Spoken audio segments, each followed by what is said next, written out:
you're rethinking about running for mayor. You seem to now be hesitant. No, I have never made any announcement that what I may or may not do next. What I've always said, what I said this morning, I am the Speaker of the New York City Council. My focus is on being the Speaker of the New York City Council. That has been my focus up until now. That is my primary focus for the next 19 months. I don't think anything I said this morning was any different than anything I have said over the past 2.5 years. People in the media want people to make announcements, years and years and months in advance, and that's just, not realistic. But certainly this controversy kind of adds a new dimension. Do you think, some people say that it has crippled your possible The challenges we face now around discretionary funding add a challenge to the job I have today. And that is my focus, and that is what I'm going to do for the next 6 weeks as it relates to the budget, and for the next 19 months as it relates to Speaker. I think they are relevant to this job. That is why I was here this morning as Speaker of the New York City Council to speak, and I've not said anything to here today relevant to my political future. This wasn't about politics today. This was about my job in government, and that is what I'm focused on doing. Anthony Weiner has said that he won't take money from PACs and lobbyists. I'm sorry, I can't understand what you're saying. Anthony Weiner has said that his campaign won't take money from PACs or lobbyists, and I was wondering if you have any thoughts about that or made similar kind of restrictions as to who can donate to you. Quite some time ago, I had made the announcement that I was not going to take money from lobbyists as well, so that is the position that I've been operating under as it relates to fundraising. How about PACs and unions? Especially the union PACs. I am not taking money from lobbyists. I am taking money from political action committees, unions, or otherwise. And obviously within full compliance with the campaign finance laws, etc.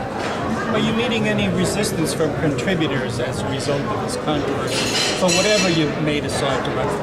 I am, over the past, 4 or 5 weeks that we have been engaged in coming up with a solid plan to overcome the challenges that are put in our path, while we're also simultaneously doing a lot of other very, very important work in the city. I have enjoyed a tremendous amount of support and good wishes from New Yorkers, good wishes from New Yorkers who see the work we've done over the past 2.5 years, who see the tenant legislation we've passed, who see the appropriate zoning that we passed, who see the steps we took to make nightclubs safer, who saw us get new bulletproof vests with the mayor for 18,000 police officers. So those New Yorkers have been incredibly supportive, and I am really honored and humbled to have their faith in me and in the entirety of the city council. No change.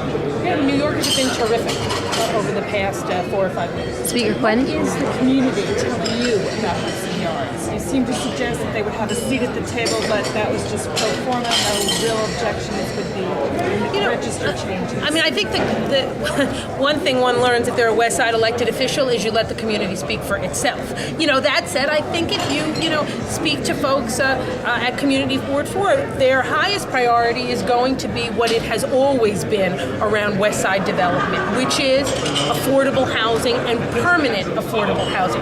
Now, the seat for the community at the table as it relates to ULURP is not pro forma.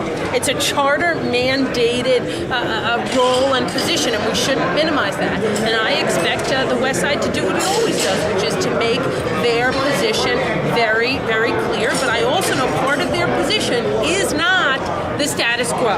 No one wants those rail yards and those 30-plus acres to remain dormant, and they will not. And this process will move forward, and it will come to completion, and we will have a terrific addition to the West Side. Speaker Quinn, would you personally... I'm sorry, I can't understand what you're saying. Would you personally say you wouldn't allow any of your discretionary funds to go to an organization affiliated with any family member of you? I think I've been asked and answered that question probably about a dozen times today, so I'm going to leave my prior 12 answers as the answers to that question. Thanks, guys. Thank you.